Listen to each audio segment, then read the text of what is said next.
Mettez un j'aime, abonnez-vous à la chaîne et je vous souhaite une agréable écoute. Laissez-vous bercer par les vagues de l'histoire, alors que nous plongeons ensemble dans le récit fascinant d'une terre qui a vu naître et mourir des empires. Une terre où les steppes infinies rencontrent les forêts profondes, une terre dont le destin a été façonné par les ambitions de ses voisins et par la résilience de son peuple. Bienvenue dans l'histoire de l'Ukraine. Avez-vous déjà imaginé qu'un pays puisse disparaître des cartes pendant des siècles, puis renaître comme un phénix de ses cendres ? Comment une nation peut-elle exister dans les cœurs et les esprits de son peuple, alors même que son nom est effacé des documents officiels ? L'Ukraine, cette terre aux frontières mouvantes, a vécu ce paradoxe pendant près d'un millénaire. Avant d'être un État souverain reconnu par la communauté internationale, l'Ukraine était une idée, un rêve, un murmure transmis de génération en génération. Qui étaient ces mystérieux Slaves orientaux qui ont bâti l'une des plus grandes entités politiques de l'Europe médiévale ? Comment une principauté fondée par des marchands vikings a-t-elle pu devenir le berceau de 3 nations slaves modernes ? Pourquoi Kiev, autrefois centre d'un empire rayonnant, a-t-elle perdu son statut au profit d'autres capitales ? Et surtout, comment comprendre ce territoire où se sont entrechoquées tant de civilisations, de religions et d'ambitions impériales ? L'histoire de l'Ukraine est celle d'un carrefour où l'Orient et l'Occident se sont rencontrés, parfois dans la violence, parfois dans l'échange. C'est l'histoire d'un peuple qui a développé sa propre identité malgré les dominations successives, malgré les tentatives répétées d'assimilation, malgré les tragédies qui ont jalonné son parcours. Et cette histoire ne se limite pas à une succession de dates et de batailles, elle est aussi celle d'une culture riche, d'une langue poétique, d'une tradition de résistance et d'adaptation. Alors que nous remontons le fil du temps, nous allons découvrir comment chaque période a laissé son empreinte sur ce qui deviendra l'Ukraine moderne. Car l'indépendance proclamée en 1991 n'est pas un point de départ, mais l'aboutissement d'un long processus historique d'une quête millénaire d'autodétermination. Ce soir, nous allons voyager à travers les âges, des premières tribus slaves jusqu'aux événements qui ont conduit à la naissance de l'Ukraine contemporaine. Avant même que le nom Ukraine n'apparaisse dans les chroniques, avant que Kiev ne devienne la mère des villes russes, les vastes steppes et forêts de l'Europe orientale étaient déjà habitées par diverses populations. Dans ces terres balayées par les vents, où les hivers rigoureux succèdent aux étés brûlants, différentes civilisations ont laissé leur empreinte. Le bruissement des hautes herbes dans la steppe accompagnait les cavaliers scythes dès le 7e siècle avant notre ère.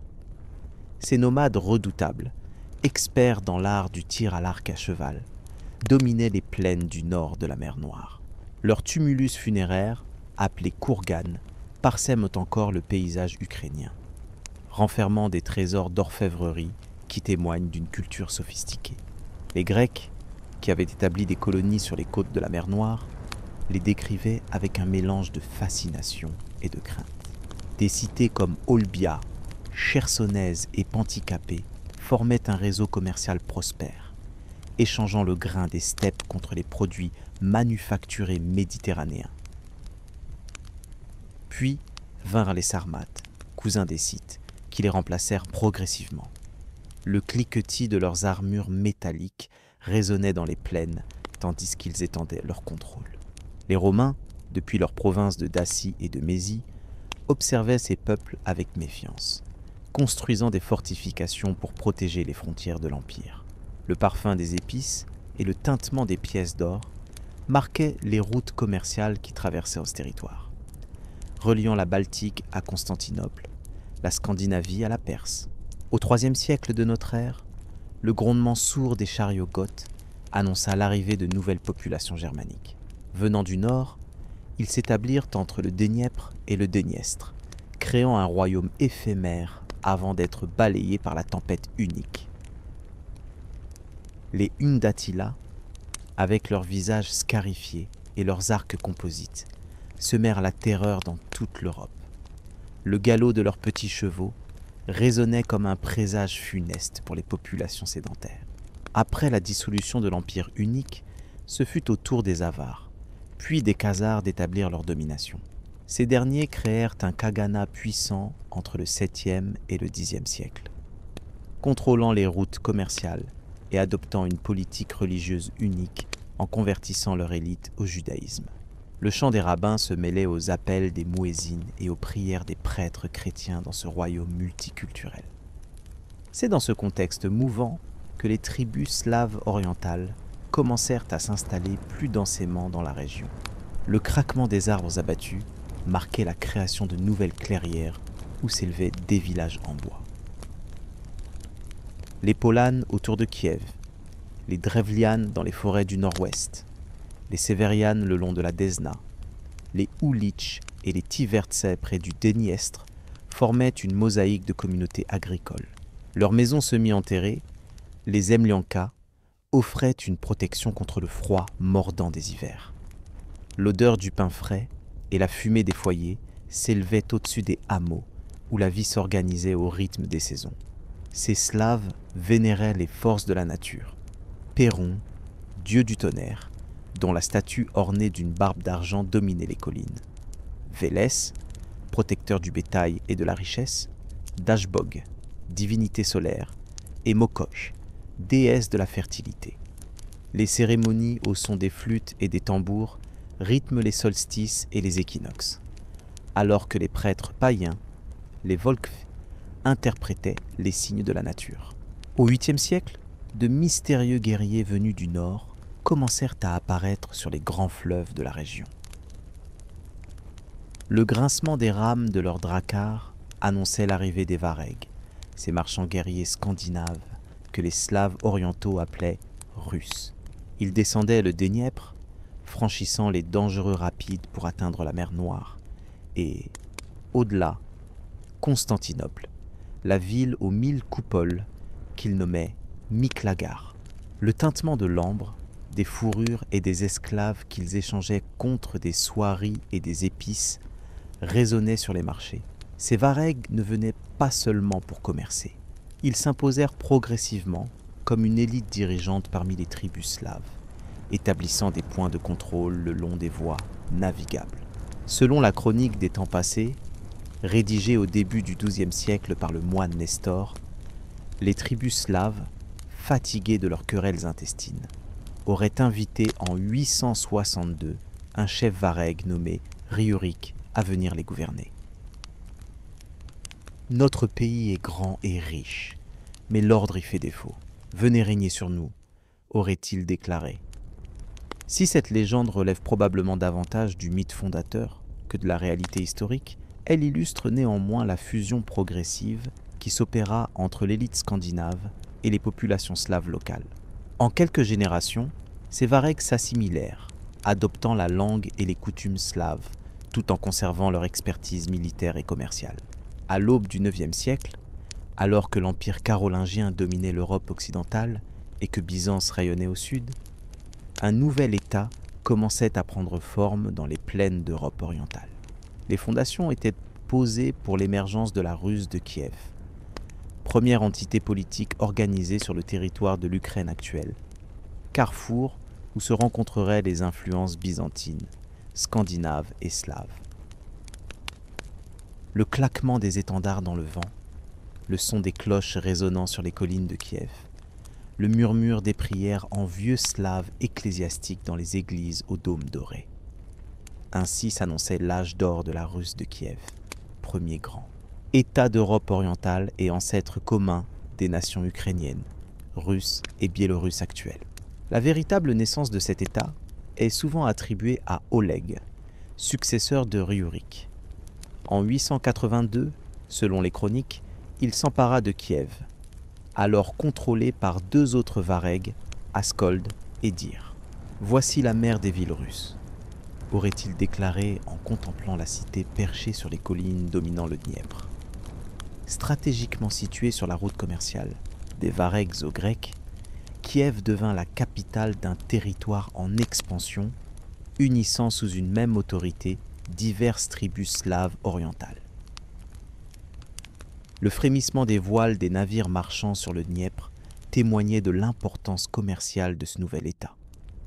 La Rousse de Kiev contrôlait l'artère vitale reliant la Baltique à la mer Noire, et au-delà, à l'Empire byzantin. L'ambre de la Baltique, les fourrures précieuses des forêts du Nord, la cire, le miel et les esclaves étaient échangés contre des soieries, des épices, des vins et des objets d'art byzantins. Le tintement des pièces d'or et d'argent résonnait dans les marchés animés de Kiev, où se côtoyaient marchands varègues, slaves, grecs, arméniens, juifs et arabes.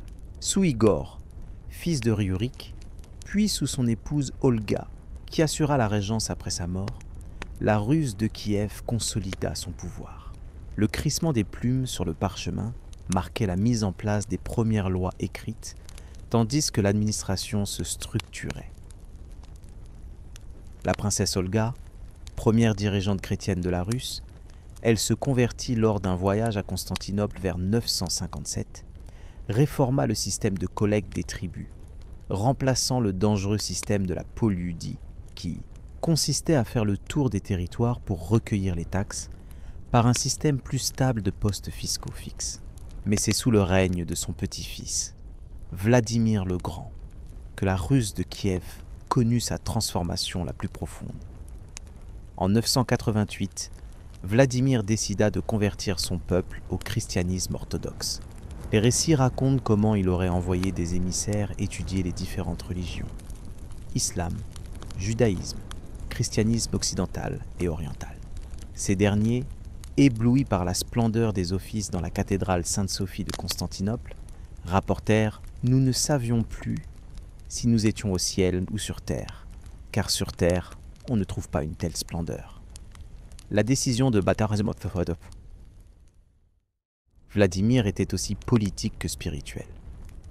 L'adoption du christianisme byzantin permettait à la Ruse de Kiev d'entrer dans le concert des nations civilisées d'Europe et renforçait les liens avec Constantinople, la cité impériale la plus riche et la plus sophistiquée du monde médiéval. Pour sceller cette alliance, Vladimir épousa Anne, sœur des empereurs byzantins Basile II et Constantin VIII. Le fracas des idoles païennes, jetées dans le Dniepr, et les cris des foules conduites de force dans les eaux du fleuve pour un baptême collectif marquèrent cette rupture avec l'ancien monde. Des artisans byzantins furent invités à bâtir des églises en pierre, introduisant l'architecture à coupole et l'art de la mosaïque et de la fresque. La première cathédrale en pierre, dédiée à la dîme, car financée par un dixième des revenus princiers, s'éleva sur les hauteurs de Kiev, son dôme doré brillant au soleil. Avec le christianisme vinrent l'alphabet cyrillique et les premières écoles.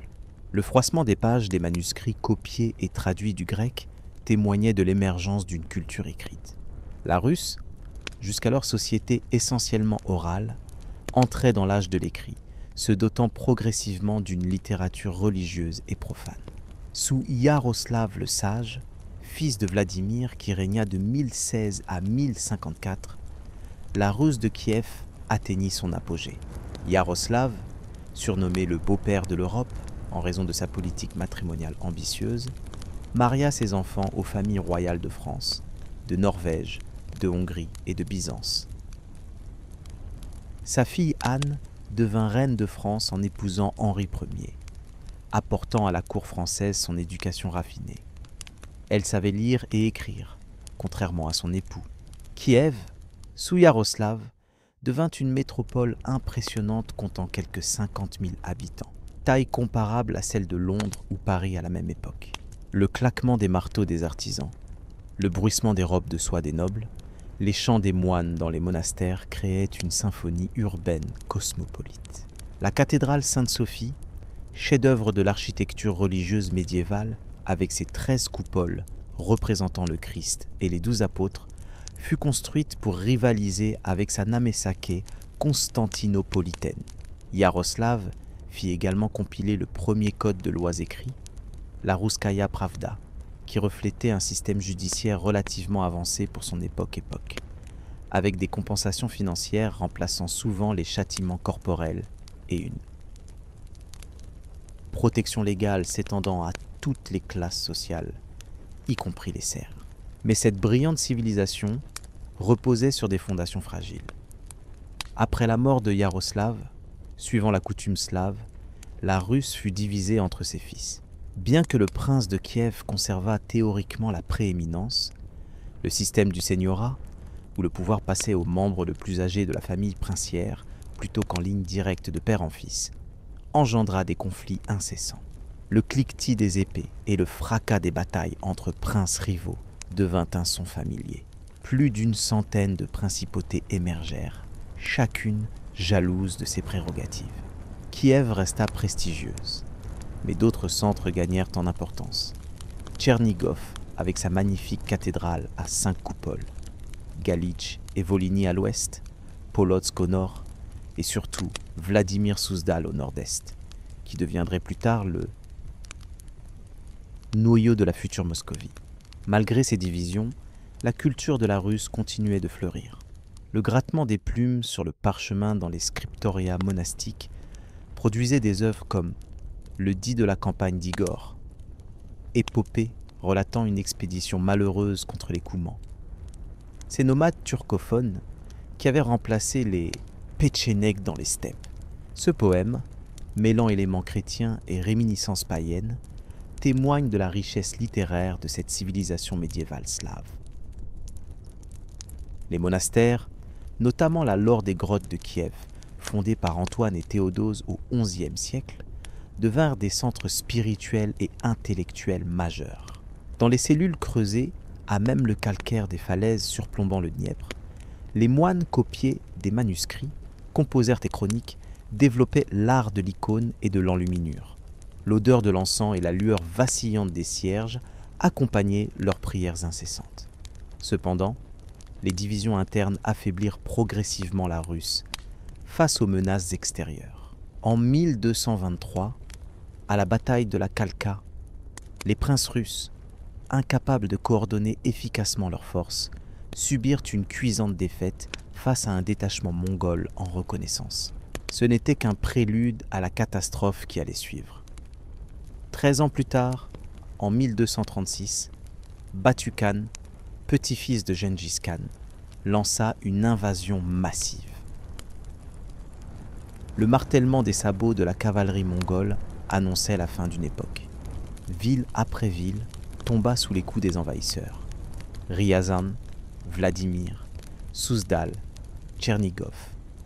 En 1240, ce fut le tour de Kiev. Après un siège brutal, la mère des villes russes fut mise à sac. Les flammes dévorèrent les églises et les palais.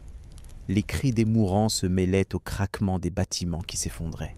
Selon les chroniques, lorsque le voyageur Jean de Plan-Carpin traversa la région quelques années plus tard pour se rendre à la cour du Grand Khan en Mongolie, il ne trouva que des crânes et des ossements humains jonchant la plaine. La chute de Kiev marqua la fin de la Russe kievienne comme entité politique unifiée. Les terres ukrainiennes entraient dans une nouvelle ère, dominée par de nouveaux acteurs et de nouvelles dynamiques. À l'ouest, la Galicie-Volhynie maintiendrait encore quelque temps l'héritage de la Russe. Au nord-est, la future Moscovie commencerait progressivement à émerger comme centre de pouvoir, tandis qu'au sud et à l'est, la horde d'or mongole imposait sa domination. Le vent soufflait sur les cendres de Kiev, dispersant les derniers témoignages de sa gloire passée. Pourtant, l'héritage culturel, religieux et juridique de la Russe survivrait, transmis par les chroniques, les églises et les traditions, formant le socle sur lequel se construiraient les identités nationales ukrainiennes, russes et biélorusses. Le hurlement des loups dans les forêts désertes, le sifflement du vent dans les ruines des églises, le silence pesant des villes jadis animées, tels étaient les sons qui dominaient les terres ukrainiennes après le passage dévastateur des Mongols. L'invasion de Batu Khan avait profondément bouleversé l'équilibre politique de l'Europe orientale, créant un vide que diverses puissances s'empressèrent de combler. Au milieu du XIIIe siècle, la majeure partie des territoires de l'ancienne Russe de Kiev se trouvait sous la domination de la Horde d'Or, l'Ulus occidental de l'Empire mongol. Le claquement des fouets des collecteurs d'impôts tatars et le tintement des pièces d'argent du tribut rythmait désormais la vie des populations slaves. Les princes locaux conservaient une autorité limitée, mais devaient se rendre régulièrement à Saraï, capitale de la Horde sur la basse Volga, pour recevoir leur iarlik, le document qui légitimait leur pouvoir. Pourtant, à l'extrême ouest des terres ukrainiennes, une principauté avait réussi à préserver une relative indépendance. La Galicie-Volhynie, unifiée par le prince Roman le Grand à la fin du XIIe siècle, était devenue sous son fils Danilo un État puissant. Le fracas des sabots des chevaux de la cavalerie galicienne résonnait encore sur les champs de bataille d'Europe centrale, tandis que le tintement des cloches dans les églises orthodoxes rappelait la continuité avec l'héritage qui est vient. Danilo, figure emblématique de cette période troublée, tenta de jouer une diplomatie complexe pour préserver l'autonomie de son royaume. Le froissement des parchemins diplomatiques et le murmure des émissaires dans les antichambres princières témoignaient de ses efforts. Reconnaissant formellement la suzeraineté mongole, tout en cherchant des alliances à l'ouest, il fut couronné roi en 1253 par un légat papal, acceptant une union temporaire avec l'Église catholique dans l'espoir d'obtenir une aide militaire contre les Mongols. Danilo fonda également des villes, comme Lviv, nommée d'après son fils Lev, qui deviendrait l'un des principaux centres urbains des terres ukrainiennes. Le martèlement des marteaux des artisans et le bourdonnement des marchés animés marquaient la renaissance économique de ces régions occidentales, où l'influence mongole restait plus diffuse. Cependant, après la mort de Danilo et de ses fils, la Galicie-Volhynie s'affaiblit progressivement, prise en étau entre des voisins ambitieux. La Pologne à l'ouest, la Hongrie au sud, la Lituanie au nord et les Mongols à l'est. En 1340, à la mort du dernier prince de la lignée, Boleslas Yuri II, empoisonné par des boyards mécontents, la Pologne s'empara de la Galicie, tandis que la Volhynie tombait sous le contrôle lituanien. L'expansion de la Lituanie constitua un tournant majeur pour les terres ukrainiennes. Ce petit État balte, initialement païen, avait commencé une expansion rapide sous le règne du grand-duc Gediminas et de ses successeurs. Le froissement des feuilles, sous les pas des guerriers lituaniens, annonçait l'arrivée d'un nouveau pouvoir dans les forêts et les plaines d'Europe orientale. Contrairement aux Mongols, les Lituaniens adoptèrent une approche d'intégration plutôt que de domination. Nous ne changeons pas l'ancien, nous n'introduisons pas le nouveau. Telle était leur politique. Les princes locaux étaient maintenus au pouvoir. L'Église orthodoxe conservait ses privilèges et le vieux slave oriental restait la langue de l'administration.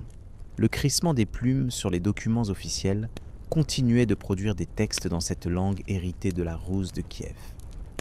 Progressivement, Kiev, Tchernigov, Pereyaslav et d'autres centres de l'ancienne Russe passèrent sous contrôle lituanien.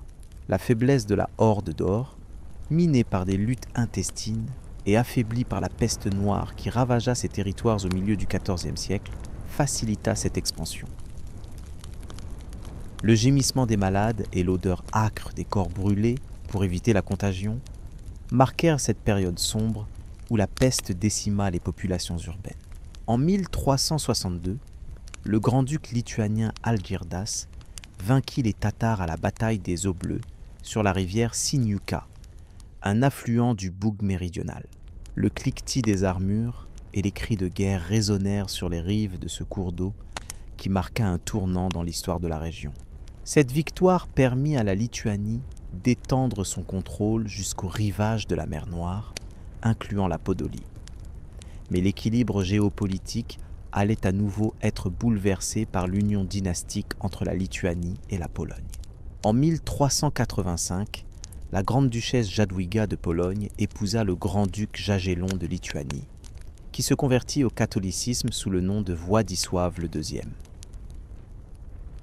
Le tintement joyeux des cloches de la cathédrale du Wawel à Cracovie célébra cette union qui créait une puissance majeure en Europe orientale. Cette alliance, confirmée par l'union de Horodo en 1413, eut des conséquences profondes pour les terres ukrainiennes. La noblesse lituanienne reçut les mêmes droits que la noblesse polonaise, à condition d'adopter le catholicisme. Le froissement des étoffes précieuses dans les cérémonies de baptême témoignait de cette transformation culturelle des élites. Progressivement, la noblesse orthodoxe d'origine ruthène, terme désignant alors les Ukrainiens et Biélorusses, se trouva marginalisée, à moins de se convertir et de s'assimiler à la culture polonaise. Le crissement des charrues dans la terre noire et fertile des plaines ukrainiennes prit une signification nouvelle avec l'introduction progressive du système manorial polonais. Les paysans, jusqu'alors relativement libres, virent leur statut se dégrader à mesure que le servage s'institutionnalisait. Les chants mélancoliques qui s'élevaient des villages à la tombée du jour exprimaient la nostalgie d'une liberté perdue. L'Union de Lublin en 1569 acheva ce processus en créant la République des deux nations, Rzeczpospolita, unissant formellement le royaume de Pologne et le Grand-Duché de Lituanie. Le marteau du héros frappant le sol pour annoncer la proclamation officielle marqua un tournant décisif. Les terres ukrainiennes, jusqu'alors principalement sous administration lituanienne, furent directement intégrées à la couronne polonaise. La Volhynie, la Podolie et les territoires de Kiev passèrent ainsi sous contrôle direct de la noblesse polonaise. Cette période vit également l'émergence de tensions religieuses croissantes. En 1596, l'Union de Brest créa l'Église gréco-catholique ou uniate, qui reconnaissait l'autorité du pape tout en conservant le rite byzantin et certaines spécificités orthodoxes comme le mariage des prêtres. Le murmure des discussions théologiques dans les monastères et le claquement des portes d'églises fermées aux récalcitrants témoignaient des divisions profondes que cette union provoqua au sein des communautés ruthènes. La culture ukrainienne connut néanmoins un développement significatif durant cette période. L'imprimerie, introduite dans les terres ukrainiennes dans la seconde moitié du XVIe siècle, permit la diffusion de textes religieux et séculiers. Le grincement des presses et l'odeur de l'encre fraîche marquaient cette révolution culturelle. Des confréries orthodoxes, Brasteva, se formèrent dans les villes, établissant des écoles et des imprimeries pour défendre la foi et la culture ruthène face à l'influence catholique et polonaise. L'Académie d'Ostrog, fondée en 1576 par le prince Kostiantin Ostrowski, et le collège de Kiev, établi en 1632 par le métropolite Petro Mohyla, devinrent des centres intellectuels majeurs. Le froissement des pages tournées dans les bibliothèques et le murmure des discussions philosophiques témoignaient de cette effervescence intellectuelle qui combinait l'héritage byzantin avec les influences de la Renaissance et de la Réforme européenne. Cependant, pour la majorité de la population, la polonisation croissante et le poids du servage créaient un mécontentement profond.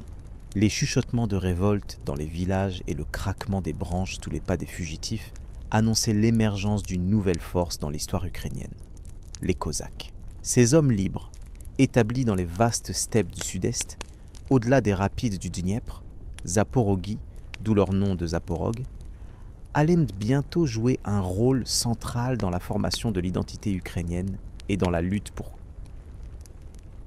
l'autodétermination. Le galop de leurs chevaux et le sifflement de leurs sabres recourbés annonçaient l'aube d'une nouvelle ère, celle de l'Ukraine cosaque. Le cri perçant de l'aigle planant au-dessus des steppes infinies, le bruissement du vent dans les hautes herbes, le grondement lointain des sabots de chevaux lancés au galop. Ainsi s'annonçait l'ère des Cosaques, ces guerriers semi-nomades qui allaient écrire l'un des chapitres les plus flamboyants de l'histoire ukrainienne. Le terme cosaque, dérivé du turc kazakh, signifiant homme libre ou aventurier, désignait initialement des individus ayant fui le servage, les persécutions religieuses ou la justice pour s'établir dans les zones frontalières entre les mondes, chrétiens et musulmans. Le cliquetis des armes qu'ils nettoyaient au crépuscule et les chants nostalgiques qui s'élevaient autour des feux de camp témoignaient de leur existence précaire mais libre. Dès la fin du XVe siècle, des communautés cosaques commencèrent à se former dans les régions méridionales de l'Ukraine actuelle, particulièrement dans la vallée du Bas-Dniepr. Le martèlement des marteaux construisant les premières fortifications et le craquement des arbres abattus pour édifier des palissades marquaient la naissance de ces avant-postes de liberté dans les terres sauvages. Les Cosaques Zaporogues établirent leur centre, la Sich, sur des îles au milieu du Dniepr, au-delà des rapides infranchissables pour les grandes embarcations. Le clapotis de l'eau contre les chaloupes transportant hommes et provisions et le grincement des poulies hissant le bétail sur les rives escarpées rythmaient la vie quotidienne de cette république guerrière. La Sich fonctionnait comme une démocratie militaire où tous les Cosaques, réunis en assemblée générale, Rada, élisèrent leur chef, notamment l'ataman ou hetman. Le sifflement des flèches tatares et le fracas des sabots de la cavalerie ottomane rappelaient constamment la menace venue du sud. Les Cosaques se forgèrent une réputation de redoutables guerriers dans leur lutte contre le Khanat de Crimée, vassal de l'Empire ottoman, qui menait régulièrement des raids pour capturer des esclaves. Le claquement des fouets des marchands d'esclaves conduisant leurs colonnes de captifs vers les marchés de Kaffa en Crimée constituait une menace permanente pour les populations des steppes. Mais les Cosaques ne se contentaient pas de défendre leurs terres. Utilisant leurs embarcations légères, les Tchaïkas, ils menaient des raids audacieux contre les possessions ottomanes en mer Noire, atteignant parfois les faubourgs de Constantinople elle-même. Le craquement des rames plongeant silencieusement dans l'eau noire et le hurlement soudain du cri de guerre cosaque, Slava, annonçaient ces attaques aussi rapides qu'imprévisibles. Si la République polono-lituanienne voyait d'un bon œil cette protection de sa frontière méridionale, elle craignait aussi l'esprit d'indépendance des Cosaques et leurs fréquentes révoltes. Le froissement des édits royaux tentant de limiter leur nombre et leur autonomie, et le grondement des canons lors des affrontements témoignaient de ces tensions croissantes. Car les Cosaques, majoritairement orthodoxes, devinrent progressivement les défenseurs non seulement des frontières physiques, mais aussi de l'identité culturelle et religieuse ruthène face à la polonisation et à la catholicisation. Le murmure des prières dans les églises orthodoxes protégées par les sabres cosaques et les sermons enflammés des prêtres, appelant à la résistance contre l'Union de Brest, montraient cette dimension identitaire de leur combat. Une série de soulèvements cosaques secoua les terres ukrainiennes dans la première moitié du XVIIe siècle. Le grincement des chariots de guerre, les cris de ralliement et la fumée des villages incendiés marquaient ces révoltes répétées, menées par des hetmans comme Krzysztof Kozinski, Severin Nalivaïko, Marko Jmailo, Taras Fedorovitch et Pavlo Bouta. Bien que systématiquement écrasées par les forces polonaises, ces insurrections entretenaient un foyer de résistance permanente. Tout changea en 1648, lorsqu'un capitaine cosaque respecté, Bohdan Khmelnytsky, lança un soulèvement après avoir subi une injustice personnelle. Un noble polonais s'était emparé de ses terres et avait fait fouetter son jeune fils à mort. Le sifflement du fouet qui s'abattait sur le corps de l'enfant allait trouver son écho dans le tonnerre de la plus grande révolte que les terres ukrainiennes aient connue. Khmelnytsky se rendit d'abord en Crimée, où il conclut une alliance avec le Khan Islam IIIe Jireh. Le bruissement des robes de soie dans la tente du Khan et le cliquetis des tasses de thé pendant les négociations précédèrent une alliance militaire inhabituelle entre Cosaques orthodoxes et Tatars musulmans. Les premières victoires cosaques à Jovtivodi et Korsoun au printemps 1648, où l'armée polonaise fut décimée, déclenchèrent un soulèvement massif des paysans ukrainiens. Le craquement sinistre des fourches et des faux transformés en armes et les cris de vengeance des serfs libérés de leurs chaînes annonçaient une guerre qui dépassait désormais le cadre d'une simple révolte cosaque pour prendre les dimensions d'une véritable révolution sociale et nationale. Ville après ville tomba aux mains des insurgés. Le fracas des portes défoncées dans les manoirs polonais et le crépitement des flammes dévorant les registres seigneuriaux marquaient l'effondrement de l'ancien ordre social. Les nobles polonais, les fonctionnaires royaux et les juifs, souvent associés à l'administration économique des domaines seigneuriaux comme intendants ou taverniers, furent alors les principales cibles de la fureur populaire.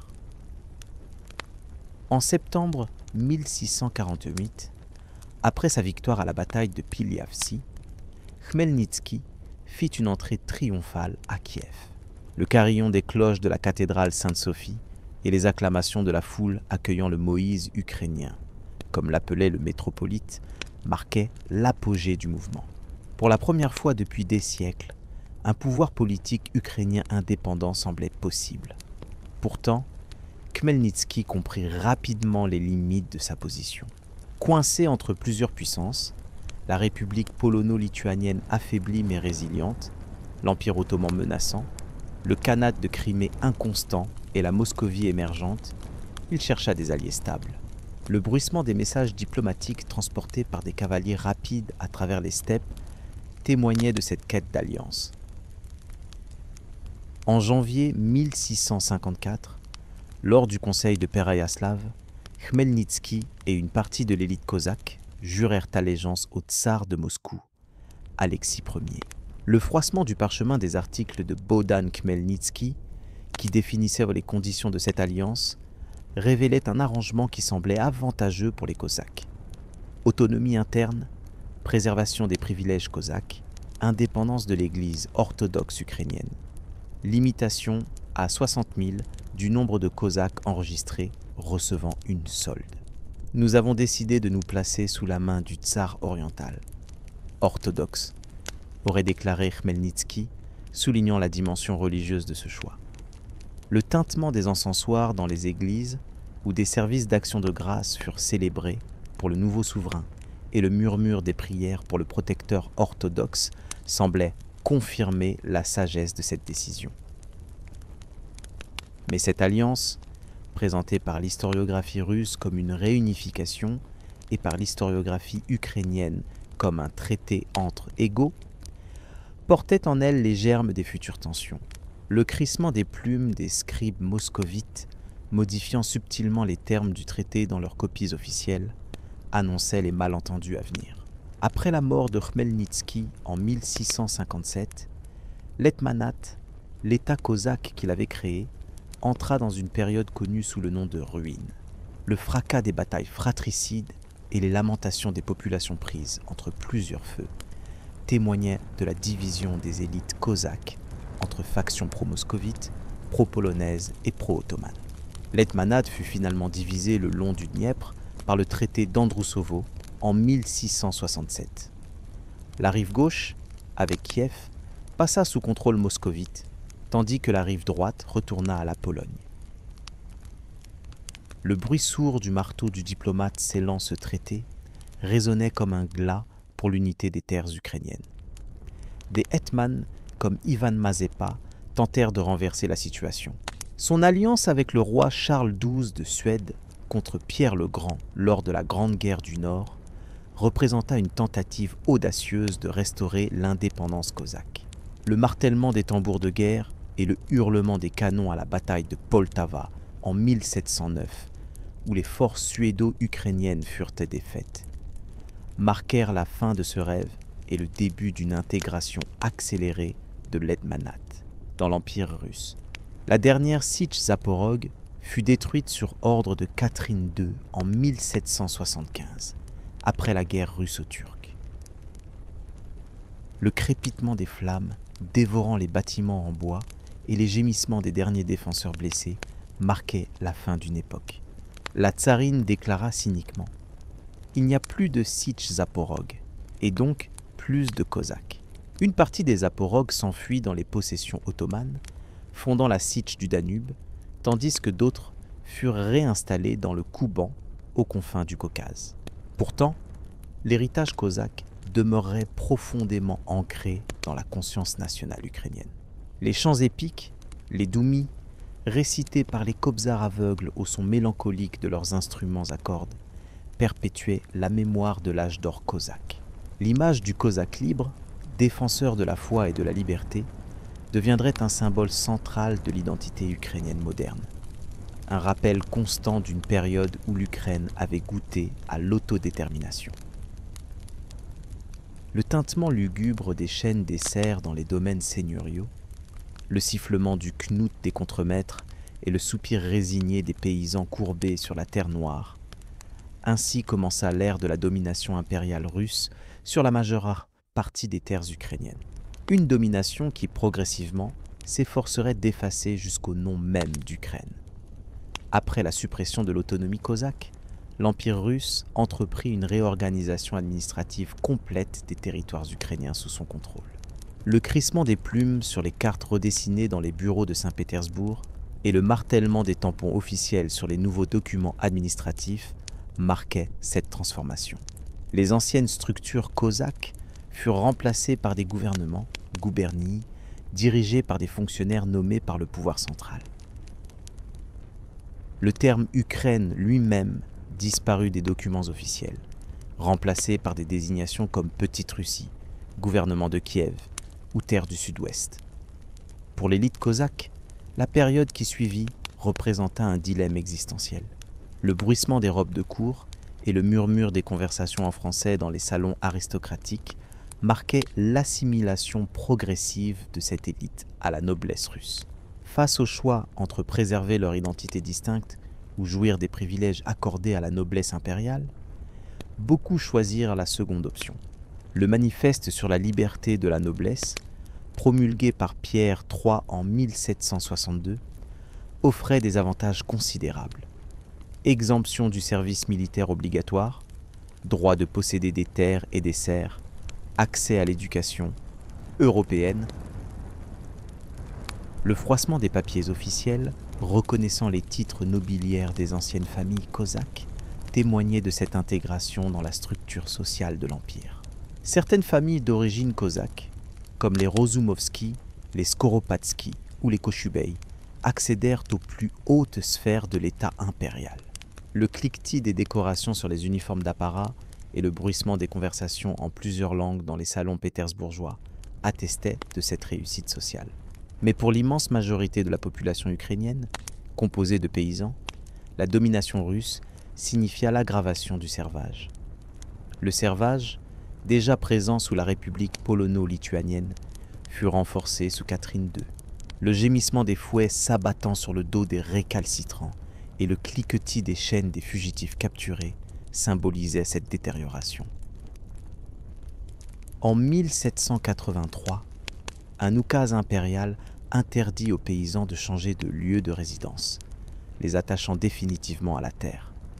Le bruit sourd du sceau impérial sur ce décret scellait le sort de millions d'Ukrainiens. En 1796, le servage fut étendu au territoire nouvellement annexé de l'Ukraine de la rive droite, suite au partage de la Pologne. Le grondement des charrettes transportant les nouveaux propriétaires terriens vers leurs domaines annonçait un durcissement des conditions pour les paysans locaux. Les terres ukrainiennes connurent néanmoins d'importantes transformations économiques. La fertilité légendaire du Tchernosium, la terre noire ukrainienne, en fit le grenier à blé de l'Empire et, au-delà, de l'Europe. Le bruissement des épis de blé ondulant à perte de vue sous la brise et le grincement des charrettes surchargées de grains symbolisaient cette vocation agricole. Au XIXe siècle, l'industrialisation commença à toucher certaines régions, notamment le Donbass, avec ses riches gisements de charbon. Le fracas des pics des mineurs et le grondement des premières machines à vapeur annonçaient cette mutation économique. La fondation d'Odessa en 1794 par l'administrateur d'origine espagnole José de Riba créa un port vital pour l'exportation des produits agricoles. Le cri des mouettes et le grincement des grues portuaires rythmaient l'activité de cette ville cosmopolite. Sur le plan culturel, la politique impériale oscillait entre périodes de relative tolérance et phases de répression active. Le froissement des pages des premiers livres imprimés en ukrainien moderne et le murmure des conversations littéraires dans les cercles intellectuels de Kharkiv ou Kiev témoignaient d'un éveil culturel. Mais le claquement des portes des bureaux de censure, se refermant sur les manuscrits jugés séditieux, et le bruit des chaînes des écrivains exilés rappelaient les limites étroites imposées à cette expression. Une série de décrets, dont le tristement célèbre Ukaz Dems, promulgué par Alexandre II en 1876, restreignirent drastiquement l'usage de la langue ukrainienne. Il n'y a pas Il n'y a jamais eu et il ne peut y avoir de langue ukrainienne distincte, proclamait le ministre de l'Intérieur Piotr Valouyev en 1863. Le froissement du papier de ces décrets et le bruit sourd des tampons de censure marquaient cette politique de russification forcée. L'Église, traditionnellement au cœur de l'identité ukrainienne, subit également cette politique d'assimilation. En 1686, la métropole de Kiev fut transférée du patriarcat de Constantinople à celui de Moscou. Le bruissement des vêtements sacerdotaux et le murmure des prières désormais supervisées par la hiérarchie moscovite symbolisaient cette perte d'autonomie religieuse. Dans les territoires occidentaux annexés après les partages de la Pologne, l'Église gréco-catholique fut brutalement supprimée en 1839, ses fidèles forcés de rejoindre l'Église orthodoxe russe. Les gémissements des croyants attachés à leur tradition et le fracas des portes des églises enfoncées par les soldats témoignaient de cette violence religieuse. Malgré ces pressions, la conscience nationale ukrainienne survécut et se développa même au XIXe siècle. Le premier historien national, Mykola Kostomarov, tenta de démontrer dans ses ouvrages la continuité entre la Rousse de Kiev et l'Ukraine moderne. Le grattement de sa plume sur le papier dans le silence de son cabinet de travail élaborait le récit d'une nation distincte avec sa propre trajectoire historique. Taras Shevchenko, poète national par excellence, naissaire et libéré grâce à ses talents artistiques, donna une voix puissante aux aspirations ukrainiennes. Son recueil « Kobzar », publié en 1840, célébrait la langue et la culture ukrainienne tout en dénonçant l'oppression sociale et nationale. Le frémissement des pages de ce petit livre, passant clandestinement de main en main, et les chuchotements des lecteurs récitant ces vers dans l'intimité de leur foyer, maintenaient vivante la flamme de l'identité ukrainienne. En 1846, la confrérie Syrie et Méthode, premier groupe politique ukrainien moderne, fut fondée à Kiev par des intellectuels comme Kostomarov, Panteleimon Kulich et Taras Shevchenko. Le murmure des discussions secrètes sur la fédération slave et l'émancipation des Serfs précéda leur arrestation et leur exil. Shevchenko fut envoyé comme simple soldat dans les steppes du Kazakhstan avec l'interdiction expresse d'écrire et de dessiner. La seconde moitié du XIXe siècle vit néanmoins une intensification des activités culturelles ukrainiennes. Romadas, communautés, furent créées dans plusieurs villes pour préserver et développer la culture nationale. Le bruissement des journaux et des livres clandestins et le murmure des chansons folkloriques dans les soirées littéraires attestaient de cette résistance culturelle. La situation des Ukrainiens variait considérablement selon qu'ils vivaient sous domination russe ou austro-hongroise. En effet, les partages de la Pologne avaient placé la Galicie orientale sous contrôle des Habsbourg. Le claquement des bottes des fonctionnaires autrichiens sur les pavés de Lviv et le tintement des cloches des églises gréco-catholiques marquaient cette différence fondamentale. Sous l'empire austro-hongrois, les Ukrainiens, appelés Rutènes ou Russini, jouissaient d'une plus grande liberté culturelle et politique. L'ukrainien était enseigné dans les écoles, des journaux étaient republiés librement, et des partis politiques ukrainiens participaient à la vie parlementaire. Le froissement des bulletins de vote lors des élections et le brouhaha des débats dans la diète provinciale témoignaient de cette expérience démocratique limitée mais réelle. Lviv devint ainsi le Piémont ukrainien, un centre de rayonnement culturel et politique qui influençait les Ukrainiens vivant sous domination russe. Le bruissement des manuscrits passait clandestinement à travers la frontière et le chuchotement des émissaires portant des idées nouvelles maintenait le lien entre ces deux parties artificiellement séparées d'un même peuple. À l'aube du XXe siècle, alors que l'Empire russe traversait une crise profonde après la défaite face au Japon et la révolution de 1905, les aspirations ukrainiennes à l'autonomie, voire à l'indépendance, commençaient à prendre forme. Le grondement sourd du mécontentement populaire et le murmure de plus en plus audible des revendications nationales annonçaient les bouleversements à venir. Le tourbillon des feuilles d'automne dans les rues désertes de Kiev, le murmure anxieux des conversations dans les cafés de Lviv, le craquement sinistre des planchers sous le pas des policiers en uniforme. Tels étaient les signes annonciateurs d'une époque de bouleversement sans précédent pour les terres ukrainiennes. Malgré les restrictions imposées par le régime tsariste, la fin du XIXe et le début du XXe siècle virent l'émergence d'une véritable renaissance culturelle ukrainienne. Le froissement des pages des nouveaux journaux et magazines, le murmure des discussions dans les cercles littéraires et le bruissement des partitions des compositeurs innovants témoignaient de cette effervescence créatrice. Les œuvres d'Ivan Franko, surnommé le forgeron des mots pour la puissance de son expression poétique, et de Lesia Ukraïnka, dont les drames poétiques explorent les grands thèmes universels à travers le prisme de la mythologie et de l'histoire ukrainienne, élevèrent la littérature nationale à un niveau européen. Le grattement de leurs plumes sur le papier dans le silence de la nuit et le murmure des lecteurs récitant leurs vers traduisaient cette maturation culturelle. La musique de Mykola Lysenko, fondateur de l'école nationale ukrainienne, intégrait habilement les mélodies folkloriques dans des formes classiques. Le tintement cristallin du piano sous ses doigts et les vocalises puissantes des chanteurs interprétant ses opéras comme Taras Bulba ou Natalka Poltavka affirmaient la spécificité d'une expression musicale proprement ukrainienne.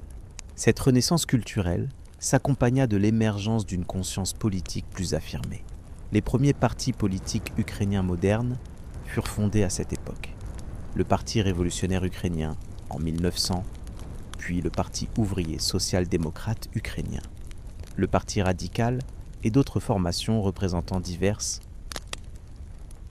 tendances idéologiques, le chuchotement des réunions clandestines et le froissement des tracts distribués sous le manteau annonçaient cette politisation croissante.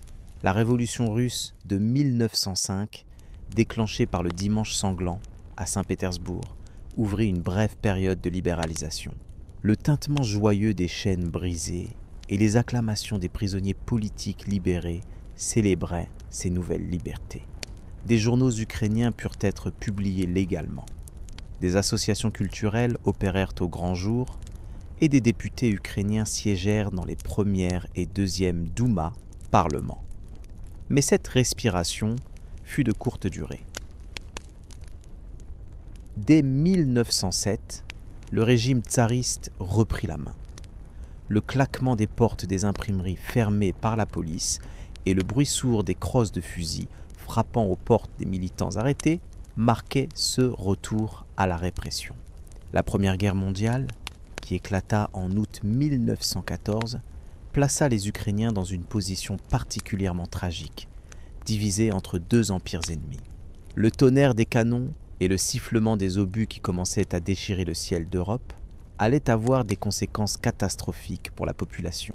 En Galicie austro-hongroise, des Ukrainiens formèrent la Légion des Six Riflemen pour combattre l'Empire russe, espérant une amélioration de leur statut en cas de victoire des Habsbourg. Le cliquetis des armes pendant l'entraînement et les chants patriotiques résonnant dans les casernes témoignaient de cet engagement. Mais la majorité des Ukrainiens se trouvaient dans l'Empire russe et furent enrôlés dans l'armée tsariste. Le bruit sourd des bottes marchant au pas et le grincement des charrettes transportant les conscrits vers le front symbolisaient cette mobilisation massive. Plus de 3 500 000 Ukrainiens servirent dans l'armée impériale russe, souvent envoyés en première ligne. Les terres ukrainiennes devinrent rapidement un champ de bataille majeur du front oriental. Le fracas des explosions et les cris des blessés résonnaient dans les plaines de Galicie et de Volhynie. Lviv fut occupée par les troupes russes en septembre 1914, avant d'être reprise par les Austro-Allemands l'année suivante. Le sifflement du vent dans les maisons aux fenêtres brisées et le craquement des poutres calcinées témoignaient des destructions. L'occupation russe de la Galicie s'accompagna d'une politique de russification forcée. Le métropolite gréco-catholique André Sheptytsky fut arrêté et déporté, les écoles ukrainiennes fermées, les militants nationalistes emprisonnés. Le gémissement des fidèles privés de leurs prêtres et le silence pesant des salles de classe vides marquait cette tentative d'éradication culturelle. Lorsque la révolution de février 1917 renversa le tsar Nicolas II, une onde de choc parcourut tout l'Empire. Le tintement des cloches annonçant la fin de la dynastie Romanov et les cris de joie dans les rues célébrant la liberté nouvellement acquise résonnèrent jusqu'à Kiev, Kharkiv et Odessa. Dès mars 1917, des militants ukrainiens formèrent la Rada centrale, Conseil central, à Kiev, présidé par l'historien Mikhailo Hrushevsky. Le froissement des documents fondateurs et le murmure des discussions sur l'avenir du pays marquaient la naissance d'une entité politique ukrainienne moderne. Initialement, la Rada ne réclamait qu'une autonomie au sein d'une Russie fédérale démocratique. Le grattement des plumes signant les universaux, déclaration solennelle exposant les positions de la Rada, témoignait de cette approche graduelle. Le premier universal, en juin 1917, proclamait l'autonomie. Le second, en juillet, établissait un secrétariat général comme organe exécutif. Le troisième, en novembre, créait la République populaire ukrainienne, tout en maintenant des liens avec la Russie. Mais la révolution bolchevique d'octobre 1917 à Petrograd changea radicalement la donne.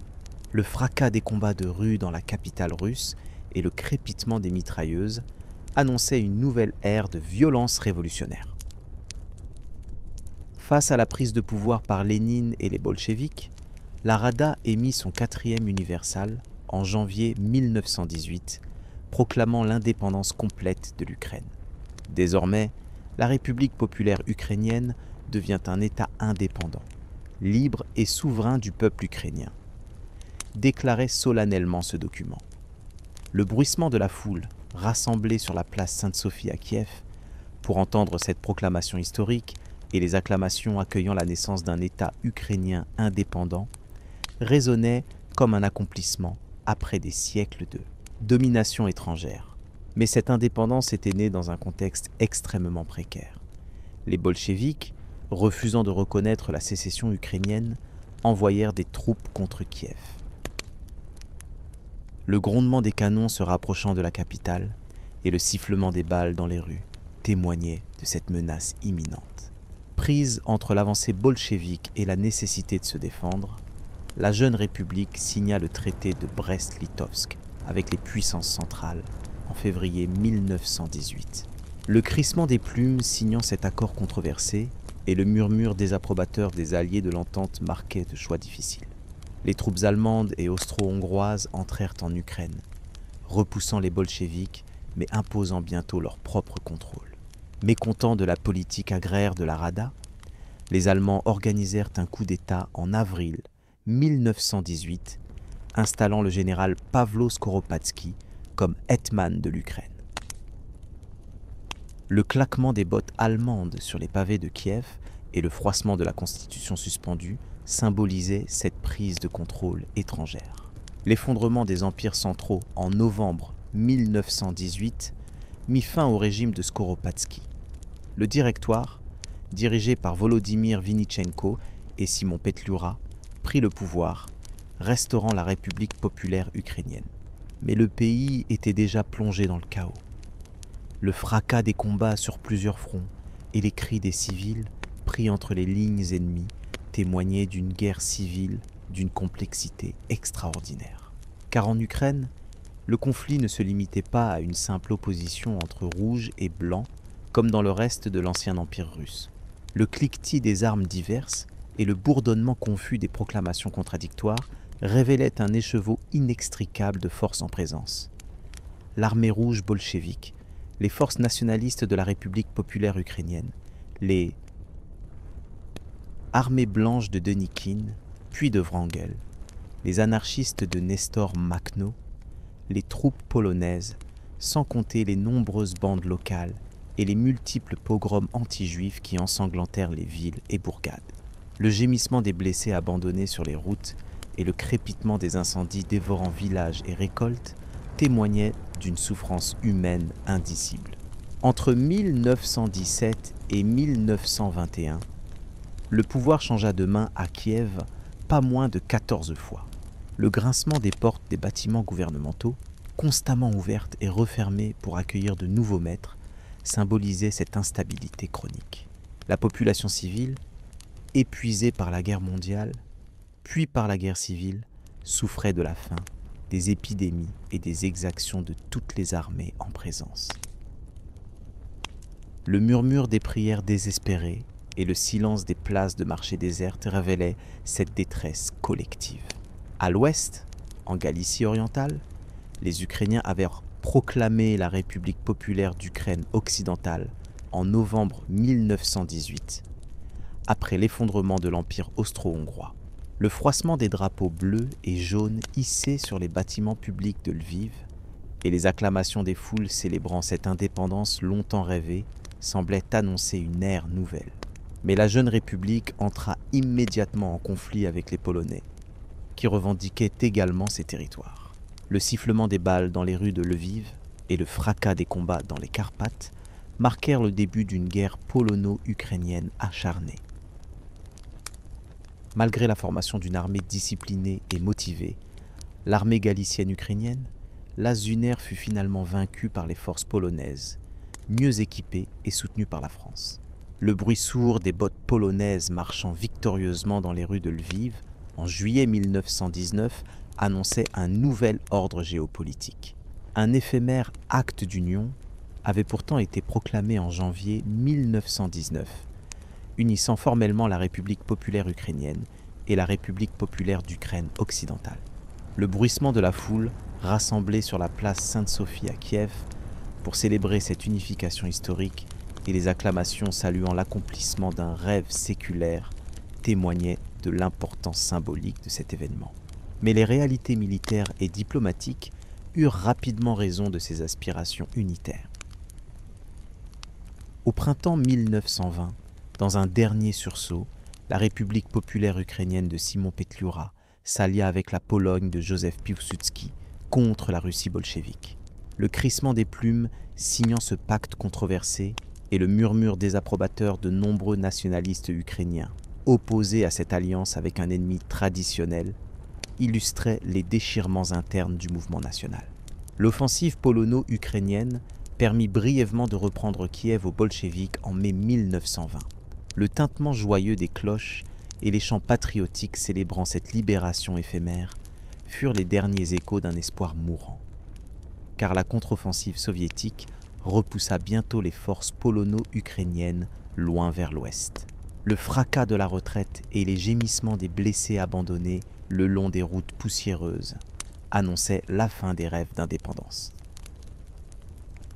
Par le traité de Riga signé en mars 1921, la Pologne et la Russie soviétique se partagèrent les territoires ukrainiens, ignorant complètement les aspirations nationales locales. Le bruit sourd du marteau du diplomate scellant ce traité résonnait comme un arrêt de mort pour la souveraineté ukrainienne. La majeure partie de l'Ukraine fut incorporée à l'Union soviétique, d'abord comme République socialiste soviétique d'Ukraine indépendante, puis à partir de décembre 1922 comme République constitutive de l'URSS. La Galicie orientale et la Volhynie furent annexées par la Pologne, la Bucovine du Nord par la Roumanie et la Ruthénie subcarpatique par la Tchécoslovaquie. Le déchirement des cartes de l'Ukraine unifiée et le froissement des nouvelles cartes administratives dessinées dans les capitales étrangères symbolisaient ce démembrement. L'épopée révolutionnaire ukrainienne s'achevait ainsi dans la défaite et la division.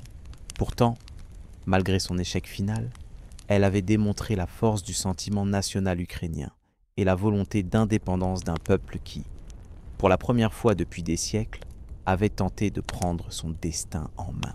Le murmure des histoires transmises dans l'intimité des foyers et les chansons mélancoliques évoquant ces années tumultueuses maintiendraient vivante la mémoire de cette tentative avortée de construction nationale. Après les tourments de la Révolution et de la guerre civile, les terres ukrainiennes entrèrent dans l'ère soviétique. Le martèlement des marteaux sur les enclumes et le grondement des machines dans les usines symbolisaient l'ambition de transformation radicale portée par le nouveau régime. Pour l'Ukraine, l'intégration à l'Union soviétique représentaient une réalité ambivalente, mêlant modernisation forcée et nouvelles formes d'oppression nationale. Les années 1920 débutèrent sous le signe de la nouvelle politique économique NEP. Période de relatif assouplissement économique qui permit une certaine reprise après les dévastations de la guerre civile. Le tintement des pièces sur les étals des marchés partiellement légalisés et le bourdonnement des conversations animées dans les rues commerçantes témoignaient de ce répit temporaire. Cette période coïncida également avec une politique soviétique d'indigénisation, Korenizatia, qui, en Ukraine, prit la forme de l'ukrainisation. Le froissement des pages des nouveaux manuels en ukrainien et le murmure des conversations dans les administrations, désormais tenues d'utiliser la langue nationale, marquaient cette reconnaissance officielle de l'identité ukrainienne. Des figures communistes ukrainiennes, comme Mykola Skripnik, commissaire à l'éducation, promurent activement la langue et la culture nationale.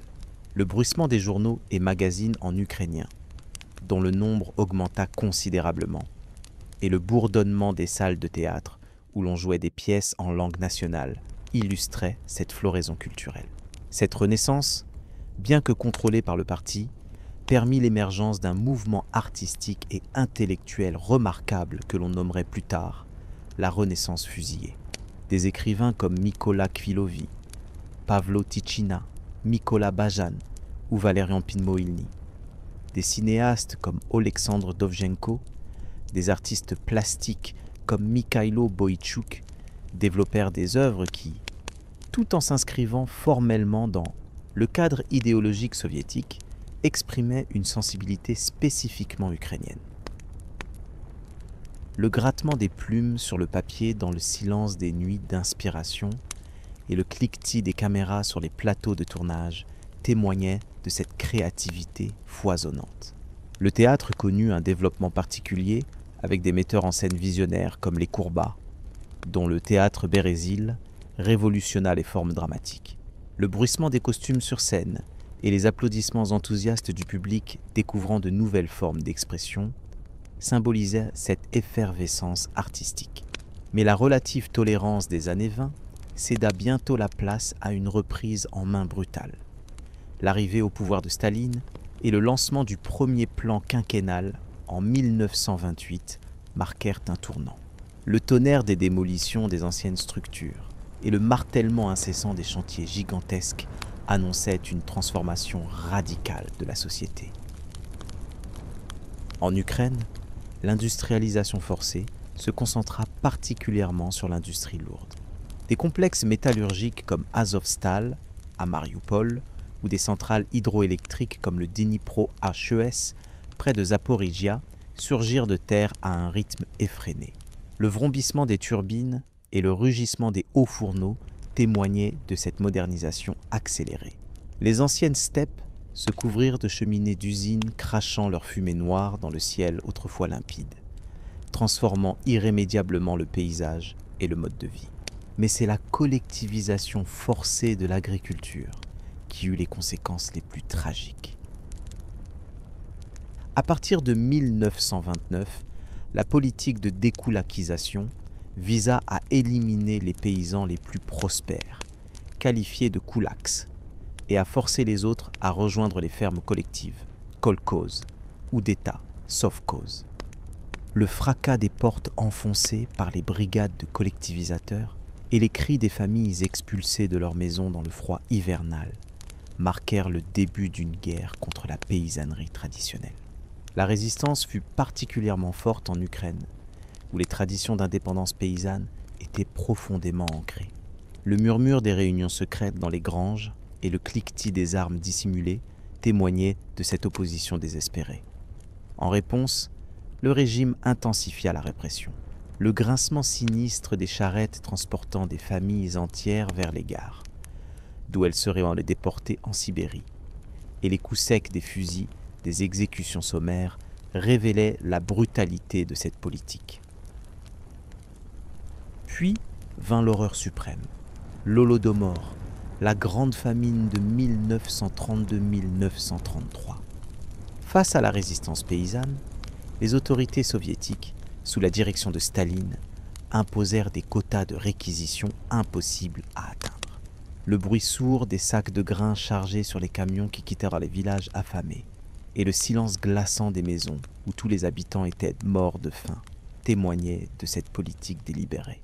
Les paysans, privés de toutes leurs réserves alimentaires et empêchés de quitter leur village par des cordons de troupes spéciales, moururent par millions. Le faible gémissement des enfants au ventre gonflé par la malnutrition et le froissement lugubre des charrettes collectant les cadavres chaque matin symbolisaient cette catastrophe humaine sans précédent. Des cas de cannibalisme furent même rapportés, ultime témoignage de la déshumanisation produite par cette famine organisée. Les estimations du nombre de victimes varient considérablement, mais les historiens contemporains évaluent généralement entre 3 et 5 millions le nombre d'Ukrainiens morts durant l'Holodomor. Cette tragédie, délibérément occultée par les autorités soviétiques, ne serait reconnue comme un génocide que décennies plus tard, après l'indépendance de l'Ukraine. Le bruissement des pages des livres d'histoire révisés et le murmure des prières lors des commémorations annuelles tenteraient alors de rendre leur dignité aux victimes longtemps oubliées. Simultanément à cette guerre contre la paysannerie, Staline lança une offensive contre l'intelligentsia ukrainienne et la politique d'ukrainisation. Le claquement sinistre des portes de la prison de la Loubianka à Moscou et le grincement des verrous dans les camps du Goulag accueillirent des milliers d'intellectuels, d'artistes et de responsables politiques ukrainiens. Le procès fabriqué de l'Union pour la libération de l'Ukraine en 1930 marqua le début des grandes purges en Ukraine. Le froissement des aveux, extorqués sous la torture et le bruit sourd des coups de feu dans les caves du NKVD annonçait la fin de la Renaissance fusillée. Mykola Gvilovi, chantre d'une voix ukrainienne vers le socialisme qui avait osé lancer le slogan « Loin de Moscou », se suicida en 1933 pour échapper à l'arrestation imminente. Les écrivains Mykola Zerov, Valerian Pinmoilny, Ryori Kosinka, le metteur en scène Les Courbat, le cinéaste Oleksandr Dovzhenko et des centaines d'autres créateurs furent arrêtés, exécutés ou envoyés dans les camps dont peu reviendraient. Le déchirement des manuscrits inachevés et le silence pesant des salles de théâtre désormais vides de leurs créateurs les plus talentueux témoignaient de cet anéantissement culturel. La Grande Terreur atteignit son apogée en Ukraine en 1937 et 1938, éliminant la quasi-totalité de l'élite politique de la République. Des figures comme Panas Lyubchenko, président du Conseil des commissaires du peuple d'Ukraine, se suicidèrent pour échapper aux tortionnaires. Le claquement des machines à écrire, produisant les listes de traîtres à éliminer, et le bruissement sinistre des fichiers constamment mis à jour par le NKVD symbolisaient cette bureaucratisation de la terreur. À l'ouest, les Ukrainiens vivant sous domination polonaise connaissaient un sort différent, mais également difficile.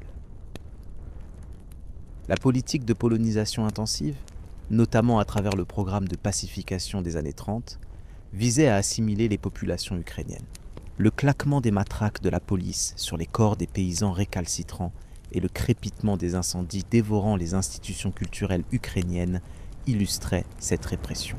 En réponse, des mouvements nationalistes comme l'Organisation des nationalistes ukrainiens, OUN, fondée en 1929, adoptèrent des tactiques de résistance parfois violentes.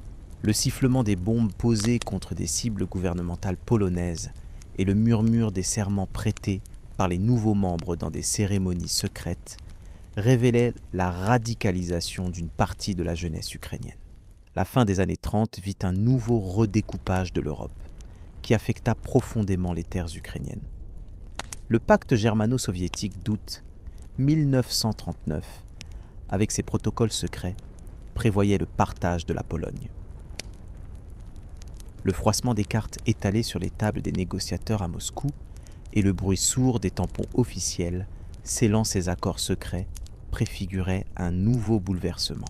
En septembre 1939, conformément à ces accords, l'armée rouge occupa la Galicie orientale et la Volhynie occidentale après l'invasion de la Pologne par l'Allemagne nazie. Le grondement des chars soviétiques traversant la frontière polonaise et le flottement des drapeaux rouges hissés sur les bâtiments administratifs de Lviv marquaient la réunification des terres ukrainiennes occidentales et orientales sous l'égide soviétique. En juin 1940, l'URSS annexa également la Bucovine du Nord et la Bessarabie, prise à la Roumanie.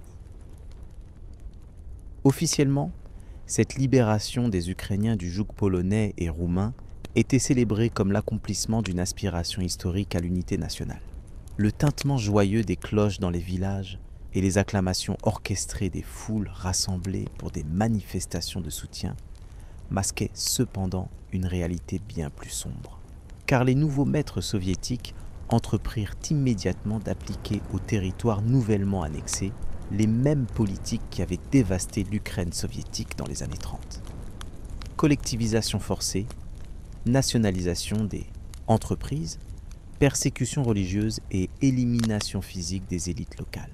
Le grincement des chaînes des déportés et le claquement des portes des wagons à bestiaux emportant des centaines de milliers d'Ukrainiens suspects vers la Sibérie et le Kazakhstan témoignaient de cette soviétisation brutale. Beaucoup accueillirent donc l'invasion allemande de juin 1941. Sinon avec enthousiasme, du moins avec l'espoir que le nouveau maître serait moins terrible que l'ancien. Ils découvriraient bientôt la cruelle réalité de l'occupation nazie. Le ciel noir d'Ukraine, zébré par les projecteurs anti-aériens et percé par le hurlement sinistre des sirènes d'alerte, annonçait l'arrivée d'une nouvelle catastrophe. À l'aube du 22 juin 1941, les forces de l'Allemagne nazie et de ses alliés lancèrent l'opération Barbarossa, l'invasion de l'Union soviétique. Le tonnerre des bombardements sur les villes ukrainiennes et le grondement des chars allemands franchissant les frontières marquaient le début de l'un des chapitres les plus sombres de l'histoire du pays. La défaite initiale de l'armée rouge fut désastreuse. Le fracas des explosions détruisant les avions soviétiques au sol et les cris de panique des soldats pris par surprise témoignaient de l'effet de stupeur créé par cette attaque. En quelques semaines, la quasi-totalité du territoire ukrainien fut occupée par les forces de l'Axe. Kiev tomba en septembre après une résistance acharnée qui coûta à l'armée rouge des centaines de milliers d'hommes. Le crépitement des incendies dévorant les quartiers historiques et le silence de mort qui s'abattit sur la ville après sa chute symbolisaient ce désastre militaire.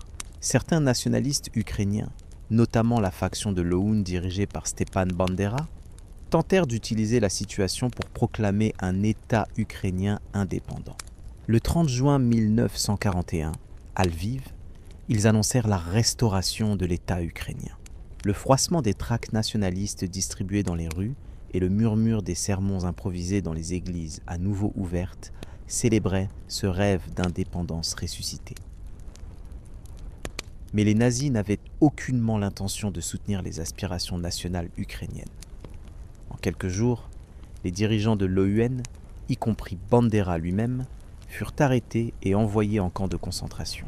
Le claquement des bottes allemandes dans les escaliers des immeubles où se cachaient les militants nationalistes et le bruit sourd des corps jetés dans des fourgons cellulaires marquaient la fin brutale de ces illusions.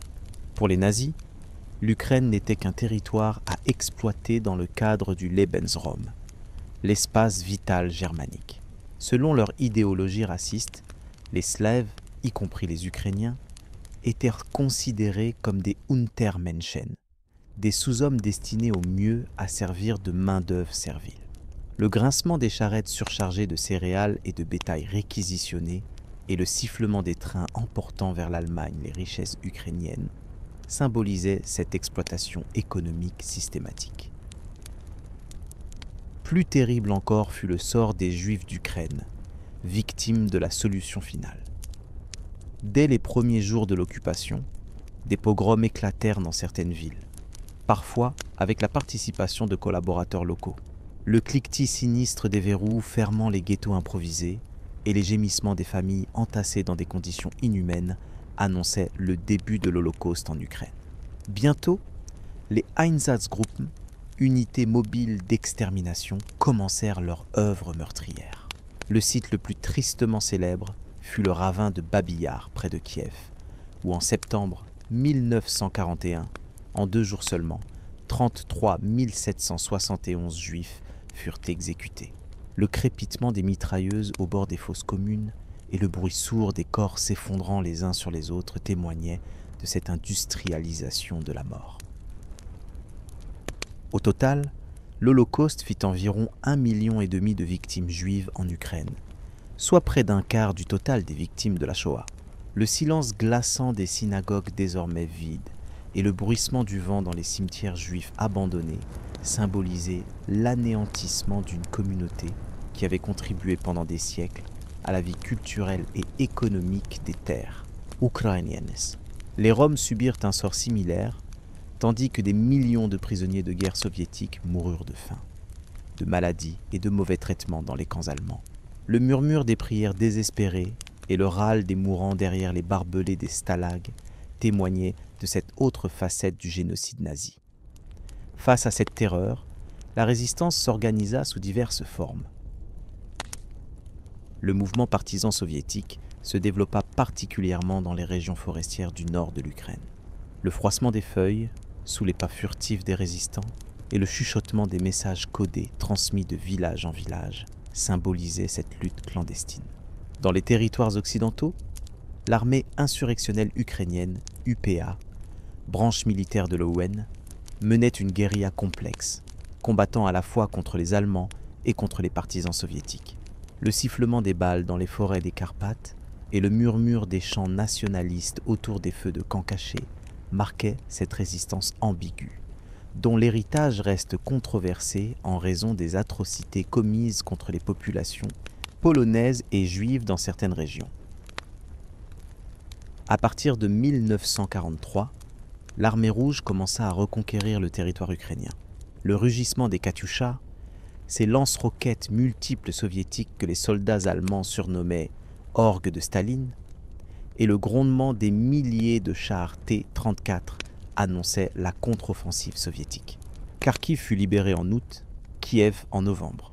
Le flottement des drapeaux rouges sur les ruines des villes reconquises et les acclamations des populations survivantes accueillant leurs libérateurs témoignaient du soulagement après des années d'occupation nazie. Mais cette libération s'accompagnait de nouvelles souffrances.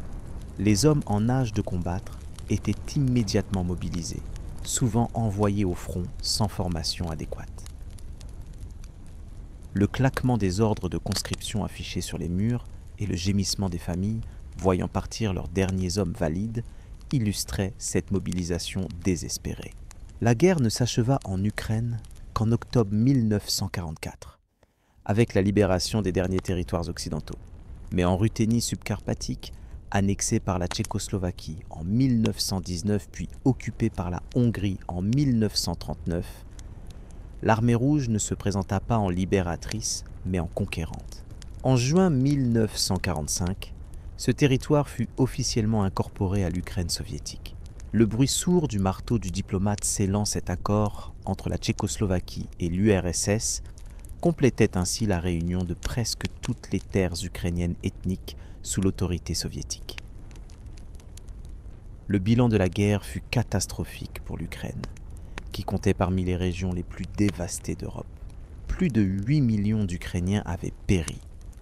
Soldats sur le front, victimes civiles des bombardements et des exécutions.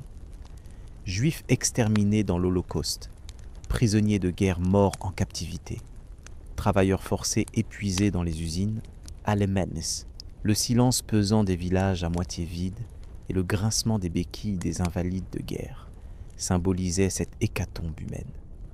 Le paysage lui-même portait les cicatrices du conflit. Villes rasées, ponts détruits, usines démontées, terres agricoles minées, partout, les stigmates de 4 années de combats acharnés. Le craquement des poutres calcinées dans les ruines et le bruissement du vent dans les champs laissés en friche témoignaient de cette dévastation matérielle sans précédent. La reconstruction du pays demanderait des années d'efforts surhumains. Mais déjà, le régime stalinien préparait un nouveau chapitre de répression. Ciblant particulièrement les territoires occidentaux nouvellement annexés, et toute personne soupçonnée de collaboration avec l'occupant nazi ou de sympathie nationaliste. Le grincement sinistre des portes des prisons du NKVD et le sifflement des trains de déportés vers la Sibérie annonçaient que la paix ne signifiait pas la fin des souffrances pour le peuple ukrainien. Le grincement des pelles creusant les décombres, le martèlement incessant des marteaux sur les chantiers de reconstruction, le rugissement des tracteurs labourant les champs longtemps abandonnés. Ainsi commença l'ère de l'après-guerre en Ukraine soviétique. Une période marquée à la fois par un formidable élan de reconstruction et par le maintien d'un système répressif implacable. Dans les villes dévastées par la guerre, la priorité fut donnée à la restauration des infrastructures essentielles et des capacités industrielles. Le vrombissement des bétonnières et le cliquetis métallique des grues marquaient cette renaissance urbaine. Kiev, Kharkiv, Dnipropetrovsk, aujourd'hui Dnipro, Zaporijia et d'autres centres industriels sortirent progressivement de leurs ruines. Les façades néoclassiques de style empire stalinien qui s'élevaient sur les grandes artères témoignaient de cette reconstruction spectaculaire, mais souvent plus soucieuse d'apparat que de confort pour les habitants. Car la crise du logement restait aiguë. Des millions d'Ukrainiens continuaient à vivre dans des abris de fortune, des sous-sols ou des appartements communautaires surpeuplés. Le murmure des disputes entre voisins, partageant une cuisine unique, et le froissement des draps suspendus pour créer un semblant d'intimité dans les espaces collectifs symbolisait cette précarité persistante. Dans les campagnes, la reconstruction s'accompagna d'une collectivisation achevée des régions occidentales, jusque-là épargnées. Le fracas des portes enfoncées par les brigades de collectivisation et le gémissement du bétail arraché aux étables des paysans individuels marquaient cette ultime offensive contre l'agriculture traditionnelle. En réponse, l'UPA poursuivit sa résistance armée jusqu'au début des années 50, particulièrement dans les Carpates. Le sifflement des balles dans les forêts montagneuses et le crépitement des incendies des fermes collectives attaquées par les nationalistes témoignaient de ce conflit de basse intensité. La répression stalinienne s'abattit avec une violence particulière sur les territoires occidentaux nouvellement intégrés. Des centaines de milliers de personnes furent déportées vers la Sibérie et le Kazakhstan, accusées de nationalisme bourgeois ou de collaboration avec les nazis ou l'UPA. Le grincement des wagons à bestiaux surchargés de déportés et le claquement des verrous des baraquements du goulag symbolisaient cette terreur systématique. L'Église gréco-catholique, pilier traditionnel de l'identité nationale en Galicie, fut brutalement supprimée en 1946. Lors du pseudo-synode de Lviv, orchestrée par le NKVD, elle fut officiellement réunie à l'église orthodoxe russe. Le métropolite Joseph Slipyj et la plupart des évêques furent arrêtés et envoyés au goulag. Le bruit sourd des portes des cathédrales fermées et le murmure des liturgies clandestines célébrées dans des appartements privés témoignaient de cette persécution religieuse. Sur le plan culturel, l'après-guerre fut marquée par une intensification de la russification et une chasse aux cosmopolites sans racines, euphémisme, antisémites, et aux nationalistes bourgeois. La campagne contre le nationalisme ukrainien atteignit son paroxysme en 1946 et 1947. Le froissement des pages des revues littéraires publiant des critiques virulentes et le silence pesant des salles où se tenaient les séances d'autocritique publique symbolisaient cette terreur intellectuelle. Des écrivains comme Maxime Rilski et Volodymyr Sosioura, pourtant communistes convaincus, furent violemment critiqués pour des poèmes jugés trop patriotiques. Le célèbre poème de Sosioura, « Aimer l'Ukraine », écrit pendant la guerre pour mobiliser le sentiment patriotique contre l'occupant nazi, fut dénoncé en 1951 comme nationaliste. Le déchirement des manuscrits condamnés et le froissement des nouvelles versions corrigées témoignaient de cette surveillance idéologique constante. L'histoire elle-même fut réécrite pour souligner l'amitié éternelle entre les peuples russes et ukrainiens et la réunification de 1654. Le grattement des plumes des historiens officiels, produisant des récits conformes à la ligne du parti, et le bruissement des pages des manuels scolaires inculquant cette vision téléologique, symbolisait cette manipulation du passé. La mort de Staline en mars 1953 et la période de dégel qui suivit sous Khrouchtchev apportèrent un certain assouplissement. Le soupir de soulagement collectif et le murmure des conversations plus libres dans les cuisines des appartements témoignaient de cette détente relative. La dénonciation des crimes de Staline lors du 20e congrès du Parti communiste en 1956 ouvrit la voie à la réhabilitation de certaines victimes des purges et au retour des déportés.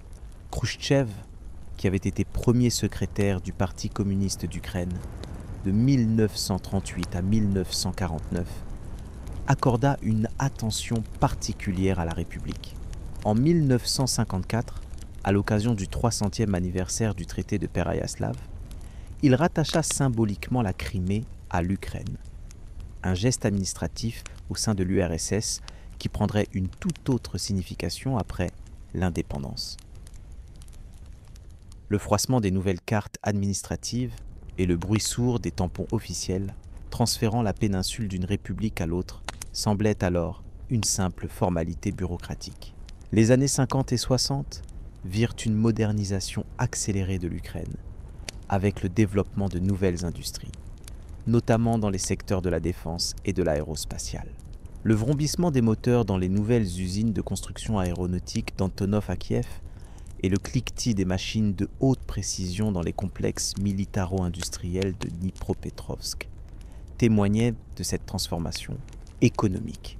Une nouvelle génération d'intellectuels ukrainiens, les Sikstar, Chistesiatniki, commença à émerger, profitant du dégel pour explorer de nouvelles formes d'expression artistique et renouer avec les racines nationales. Des poètes comme Lina Kostenko, Ivan Drach et Dimitro Pavlichko, des cinéastes comme Sergei Parajanov, des artistes plasticiens comme Alla Horska insufflèrent un esprit nouveau dans la culture ukrainienne. Le bruissement des pages des recueils de poésie circulant de main en main et le murmure admiratif des spectateurs devant les innovations formelles des nouveaux films symbolisaient cette renaissance culturelle. Mais le dégel fut de courte durée. L'arrivée au pouvoir de Brejnev en 1964 marqua le début d'une période de stagnation et d'un retour à des politiques plus conservatrices. En Ukraine, cela se traduisit par une nouvelle vague de répression contre l'intelligentsia nationale. Le claquement des portes des salles d'audience où se tenaient des procès à huis clos et le grincement des portes des cellules d'isolement dans les camps à régime sévère témoignaient de ce durcissement. En 1965 et 1972, des dizaines d'intellectuels ukrainiens furent arrêtés et condamnés à de longues peines de camp pour agitation et propagande anti-soviétique. Des figures comme le critique littéraire Ivan Djuba, les poètes Vasil Stous et Ihor Kalinets, les historiens Valentin Moroz et Vyacheslav Tchornovil, l'artiste Alla Horska paillèrent de leur liberté et parfois de leur vie leur engagement pour la culture et les droits ukrainiens. Le froissement des samizdas, publications clandestines tapées à la machine à travers plusieurs copies carbone, et le chuchotement des poèmes interdits, récités de mémoire, symbolisaient cette résistance culturelle. La dissidence ukrainienne présentait une spécificité par rapport au mouvement dissident russe. Elle combinait souvent la défense des droits humains avec les revendications nationales. Le groupe ukrainien d'Helsinki, fondé en 1976 pour surveiller le respect des accords d'Helsinki sur les droits de l'homme, devint un foyer important de cette résistance. Le grattement des plumes, rédigeant des rapports sur les violations des droits en Ukraine, et le froissement des pétitions envoyées aux organisations internationales témoignaient de cette internationalisation de la cause ukrainienne. Pendant ce temps, la société ukrainienne connaissait de profondes transformations sociales et démographiques. L'urbanisation s'accéléra, créant d'immenses ensembles d'immeubles préfabriqués à la périphérie des villes. Le bourdonnement incessant des chantiers de construction et le claquement métallique des grues assemblant ces khrouchtchevkas symbolisaient cette standardisation de l'habitat urbain. L'industrialisation continue attirait vers les villes des millions de ruraux. transformant une société traditionnellement agraire en une société majoritairement urbaine. Cette urbanisation rapide s'accompagna d'une russification linguistique des villes. Le russe dominait dans l'administration, l'enseignement supérieur, l'industrie et la vie urbaine en général, l'ukrainien étant progressivement relégué au statut de langue rurale ou folklorique. Le murmure des conversations en russe dans les transports publics des grandes villes et le froissement des journaux majoritairement publiés dans cette langue témoignaient de cette asymétrie linguistique. La catastrophe de Tchernobyl, survenue le 26 avril 1986, constitua une tragédie majeure pour l'Ukraine et un tournant dans sa relation avec le pouvoir central soviétique. L'explosion du réacteur numéro 4 de la centrale nucléaire, située à quelques 100 km au nord de Kiev, libéra un nuage radioactif qui contamina de vastes territoires. Le silence inquiétant des rues de Pripyat évacuées et le sifflement des compteurs Geiger détectant des niveaux alarmants de radiation symbolisaient cette catastrophe invisible. Le secret maintenu par les autorités soviétiques dans les premiers jours, le retard dans l'évacuation des populations et la minimisation des risques générèrent une profonde méfiance envers Moscou. Le murmure des informations non officielles circulant de bouche à oreille et le froissement des coupures de journaux occidentaux passés clandestinement témoignaient de cette crise de confiance. Pour de nombreux Ukrainiens, Tchernobyl devint le symbole de l'irresponsabilité du système soviétique et de son mépris pour la vie humaine et l'environnement. L'arrivée au pouvoir de Mikhaïl Gorbatchev en 1985 et le lancement des politiques de perestroïka, restructuration, et de glasnost, transparence, ouvrirent de nouveaux espaces de liberté. Le bruissement des pages des journaux publiant des articles jadis impensables et le bourdonnement des conversations animées dans les réunions publiques témoignaient de ce dégel idéologique. Des sujets auparavant tabous, comme l'Holodomor ou les purges staliniennes, commencèrent à être discutés ouvertement. L'Ukrainien regagna progressivement certains espaces publics.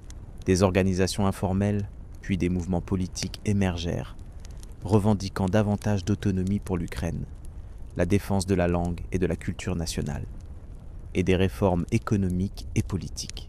Le mouvement populaire d'Ukraine pour la perestroïka, RUK, fondé en 1989, devint la principale force de l'opposition démocratique et nationale. Le froissement des tracts distribués lors des manifestations de masse et le grondement des foules scandant des slogans d'indépendance annonçaient la fin prochaine du système soviétique. La tentative de coup d'État conservateur à Moscou en août 1991 précipita les événements.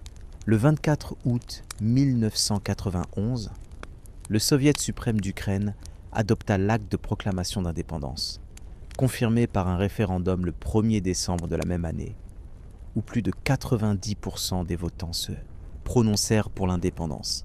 Le bruissement du drapeau bleu et jaune hissé sur le bâtiment du Parlement et le tintement joyeux des cloches des églises célébrant cet événement historique marquaient la naissance d'un État ukrainien souverain après des siècles de domination étrangère.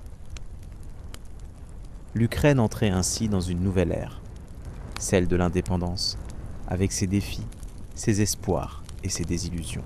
Le chemin serait long et difficile pour consolider cette souveraineté fraîchement acquise et construire une démocratie stable et prospère.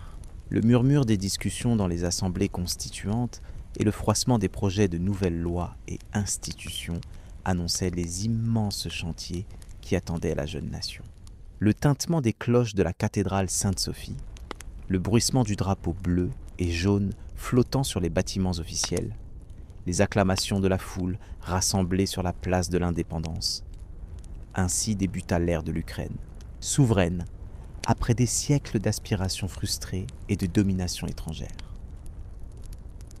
Le 1er décembre 1991, avec la confirmation par référendum de l'acte d'indépendance adopté le 24 août, l'Ukraine devenait officiellement un État indépendant. Les premiers pas du jeune État furent hésitants, entre enthousiasme patriotique et difficultés économiques colossales. Le froissement des nouveaux billets de banque, les carbovanets, remplaçant le rouble soviétique, et le grincement des rouages d'une économie en pleine transition du communisme au capitalisme symbolisait ses débuts chaotiques. Léonid Kravtchouk, ancien idéologue communiste reconverti en nationaliste modéré, devint le premier président de l'Ukraine indépendante. Le claquement du stylo signant les premiers décrets présidentiels et le froissement des pages de la Constitution provisoire marquaient la mise en place des nouvelles institutions.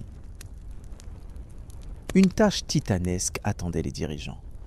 Créer une armée, une monnaie, un corps diplomatique, toutes les structures d'un État moderne à partir des vestiges du système soviétique. Sur le plan international, l'Ukraine dut immédiatement faire face à des questions cruciales. Le pays avait hérité du troisième arsenal nucléaire mondial, avec quelques 1800 têtes nucléaires sur son territoire. Le murmure anxieux des négociations internationales et le froissement des traités de désarmement en préparation témoignaient de l'importance stratégique de ce dossier.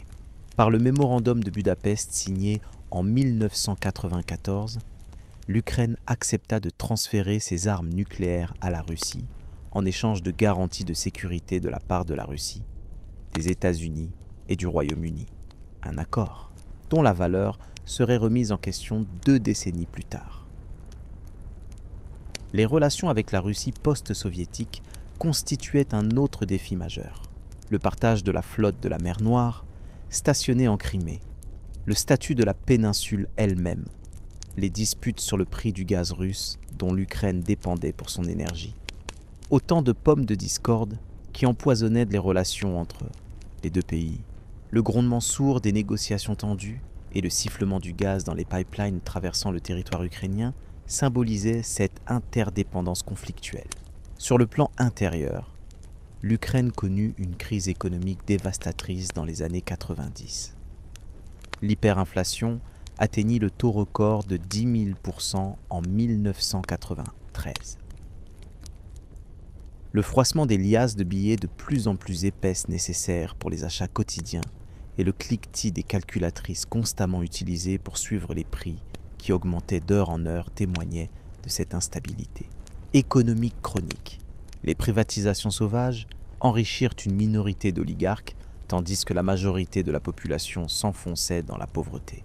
Le contraste entre le ronronnement des nouvelles Mercedes dans les quartiers privilégiés et le silence des usines soviétiques à l'arrêt symbolisait cette transition inégalitaire. Léonid Koutchma, qui succéda à Kravtchouk en 1994, stabilisa partiellement l'économie, mais établit progressivement un système semi-autoritaire, caractérisé par la corruption, la censure des médias et l'usage de la violence politique. L'assassinat du journaliste d'investigation Georgi Gongadze en 2000, dont la tête décapitée fut retrouvée dans une forêt près de Kiev, devint le symbole de cette dérive. Le silence glaçant des rédactions intimidées et le chuchotement des conversations téléphoniques que chacun supposait écouter témoignaient de cette atmosphère de peur. Les cassettes de Melnychenko, enregistrements clandestins réalisés dans le bureau présidentiel par un garde du corps, révélèrent l'implication présumée de Koutchma dans cet assassinat et d'autres actes illégaux, déclenchant le mouvement L'Ukraine sans Koutchma. Le grondement des premières manifestations de masse et le froissement des tracts appelant à la démission du président annonçaient l'éveil d'une société civile déterminée. Cette mobilisation citoyenne atteignit son apogée lors de la révolution orange de l'automne 2004. Lorsque les résultats du second tour de l'élection présidentielle, entachés de fraude massive, donnèrent victorieux le candidat du pouvoir, Viktor Yanukovych, des centaines de milliers d'Ukrainiens descendirent dans les rues pour protester. Le flottement des drapeaux et écharpes oranges, couleur du candidat de l'opposition Viktor Yushchenko, et les chants des manifestants campant sur la place de l'indépendance, Maïdan, symbolisaient cette révolte pacifique. Après des semaines de crise, la Cour suprême ordonna un nouveau scrutin, remporté par Yushchenko. La présidence Yushchenko, 2005-2010, commença dans un élan d'optimisme, mais fut rapidement marquée par des querelles intestines au sein de la coalition orange, notamment avec sa première ministre Yulia Tymoshenko et par l'incapacité à réaliser les réformes promises. Le soupir de déception collective et le froissement des journaux rapportant les derniers scandales politiques témoignaient de cette occasion manquée. La crise économique mondiale de 2008-2009 frappa durement l'Ukraine, aggravant encore la situation. Ces désillusions expliquent en partie le retour au pouvoir de Viktor Yanukovych, élu président en 2010. Son régime marqua un tournant autoritaire et une réorientation géopolitique vers la Russie. Le froissement des accords signés avec Moscou et le murmure inquiet des conversations dans les milieux pro-européens témoignaient de ce virage à l'Est.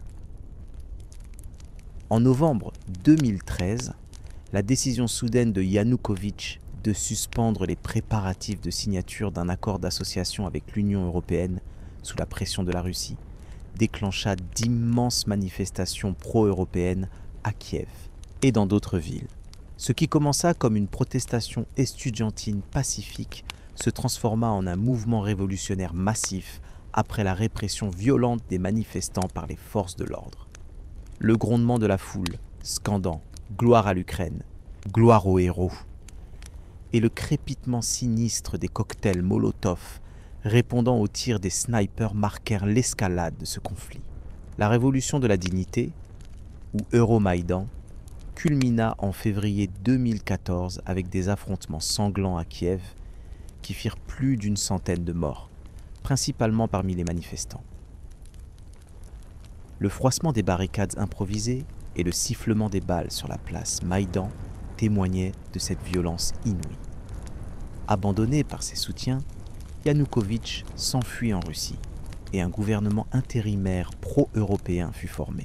La Russie réagit immédiatement en annexant la Crimée en mars 2014, après un référendum controversé organisé sous occupation militaire.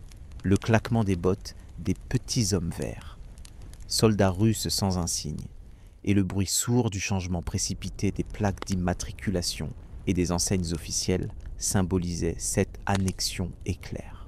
Simultanément, un conflit armé éclata dans le Donbass, région orientale de l'Ukraine, où des séparatistes pro-russes, soutenus militairement et financièrement par Moscou, établirent les républiques populaires autoproclamées de Donetsk et Lugansk.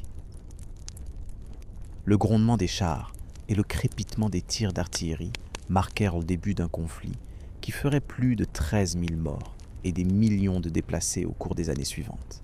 Malgré ces crises majeures, l'Ukraine poursuivit sa transition démocratique. Petro Poroshenko, élu président en mai 2014, signa l'accord d'association avec l'Union européenne et engagea d'importantes réformes, notamment dans les domaines de la lutte anticorruption, de la décentralisation et de la modernisation de l'armée. Le froissement des nouveaux textes législatifs et le murmure des consultations avec les partenaires occidentaux témoignaient de ces efforts de transformation. Simultanément, la société civile ukrainienne connut un développement remarquable, avec l'émergence d'innombrables organisations non gouvernementales, initiatives citoyennes et médias indépendants. Le bourdonnement des discussions dans les espaces de coworking et le cliquetis des claviers des blogueurs et journalistes d'investigation symbolisait cette vitalité démocratique.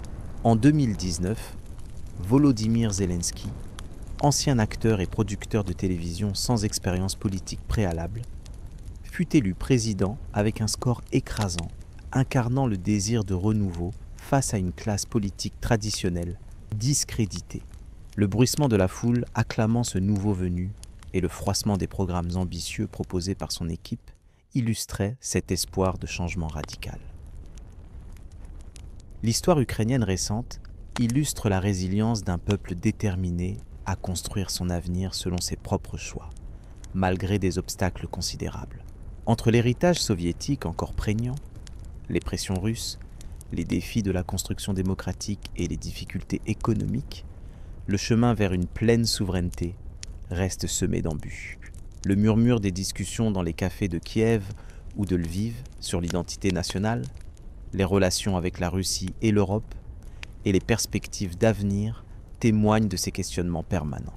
3 décennies après l'indépendance, l'Ukraine continue de se chercher et de se réinventer, tirant les leçons de son histoire millénaire pour forger son identité contemporaine. Le tintement des cloches des anciennes églises restaurées et le vrombissement des nouvelles technologies dans les start-up innovantes symbolisent cette fusion entre tradition et modernité qui caractérise l'Ukraine d'aujourd'hui. De la Rousse de Kiev médiévale à l'État indépendant contemporain, l'histoire ukrainienne dessine une trajectoire complexe, faite de grandeur et de tragédie, d'oppression et de résistance, de division et d'unification. À travers les âges, malgré les tentatives répétées d'effacement, l'identité ukrainienne a persisté, s'adaptant et se réinventant selon les circonstances, pour finalement s'affirmer dans un État souverain, reconnu par la communauté internationale. Alors que vous vous endormez, bercé par cette longue saga historique, j'espère que vous garderez en mémoire non seulement les dates et les événements, mais aussi les sons, les odeurs, les sensations qui ont accompagné ce voyage à travers le temps. Le bruissement des steppes infinies, le tintement des cloches des cathédrales dorées, le froissement des pages des premiers livres imprimés en ukrainien, le murmure des prières dans les églises clandestines, le grondement des manifestations pour la liberté. Car c'est à travers ces détails sensoriels que l'histoire prend vie et que nous pouvons véritablement comprendre l'âme d'un peuple. N'hésitez pas à proposer des thèmes pour de nouvelles histoires dans les commentaires. Abonnez-vous à la chaîne et mettez un j'aime à cette vidéo. Ensemble, nous continuerons à explorer les méandres fascinants de l'histoire mondiale.